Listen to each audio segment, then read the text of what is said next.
This is cooperativism in the time of COVID-19, an update of the Cooperative Development Authority.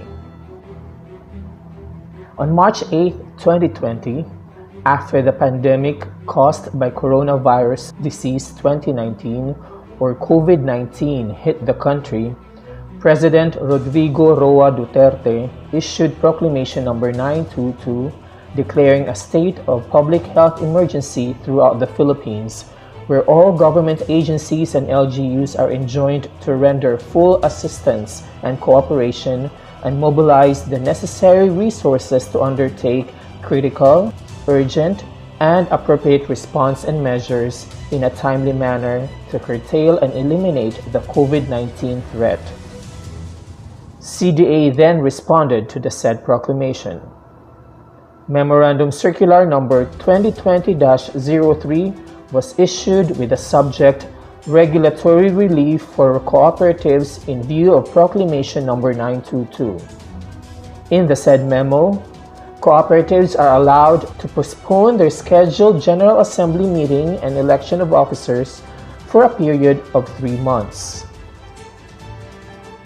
Cooperatives which opt to postpone their General Assembly meeting and election of officers under this circular shall be relieved from the following: conduct of General Assembly meeting and election, conduct of community programs or activities involving a large crowd, and findings of CDA for the following violations: non-presentation to the General Assembly of the required reports, and non-approval of the development or annual plan.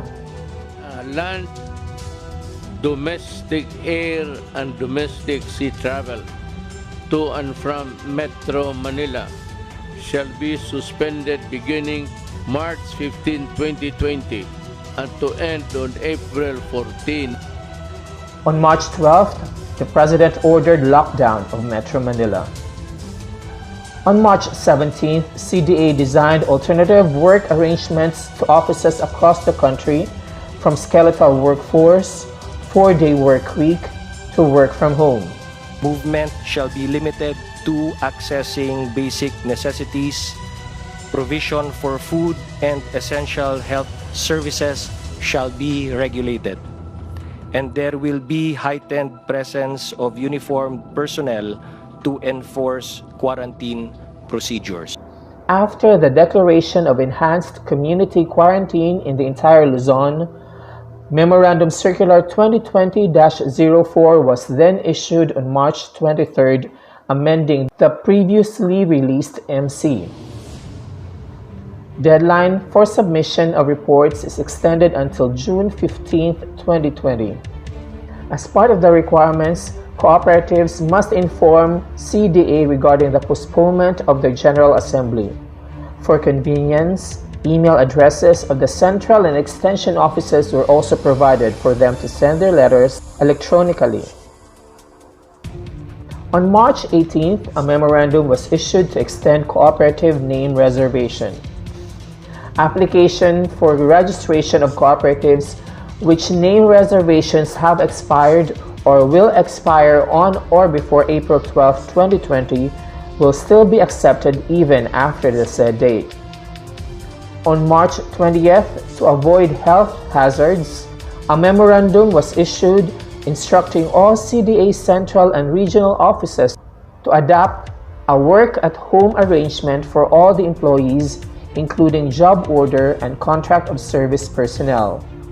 On the same day, an announcement about the said work arrangement was cascaded to all clienteles. The link of the page where they can contact us was given in the said communication.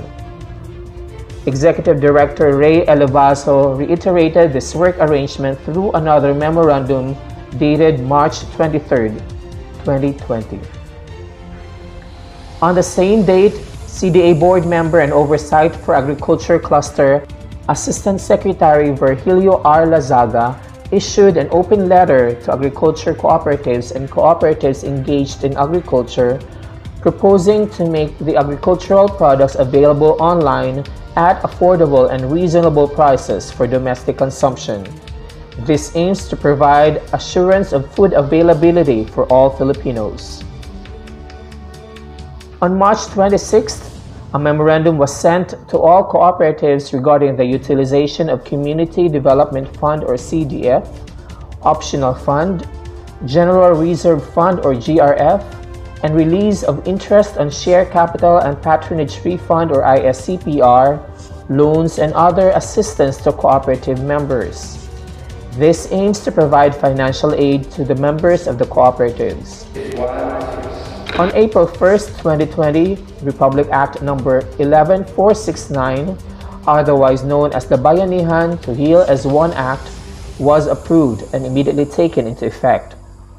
On April 2nd, a day after its effectivity, CDA issued a memorandum in compliance with Section 4AA of the said law, which states to implement a minimum of a 30-day grace period for the payment of all loans, including but not limited to salary, personal, housing, and motor vehicle loans, as well as credit card payments, falling due within the period of the enhanced community quarantine without incurring interests, penalties, fees, or other charges. As for the cooperative sector, while the whole nation is under the state of calamity due to the virus, it is noteworthy that cooperatives in every region are serving extra mile not only to their members but also to the community. Every cooperative in the different regions has its unique way of extending help and assistance to members who cannot leave their houses for work and livelihood because they need to stay at home and be safe from contracting the virus. It is also during this hard time where the community and the local government units can count the co-op sector's cooperation. Support and resources are awe-inspiring.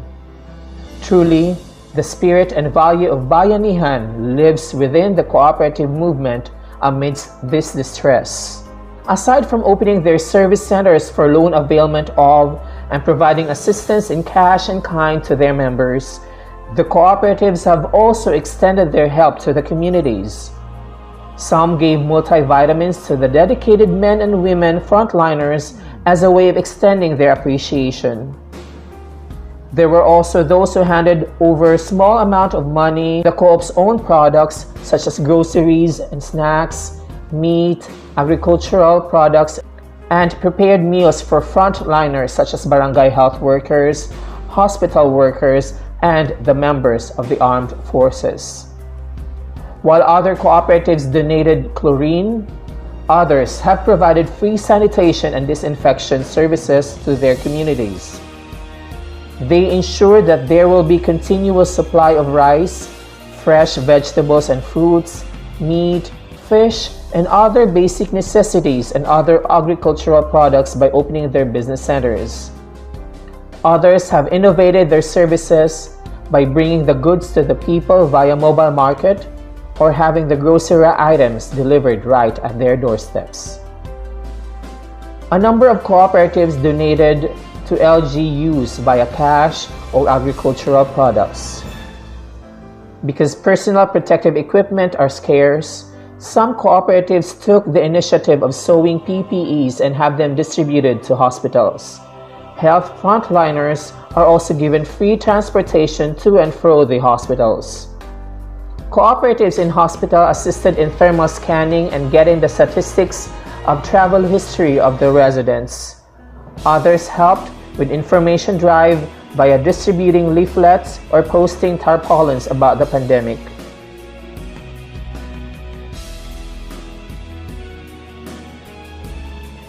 This crisis will soon be over, but the help that we have given to the Filipino people will forever be etched in each of our hearts. Sincerely, we thank you.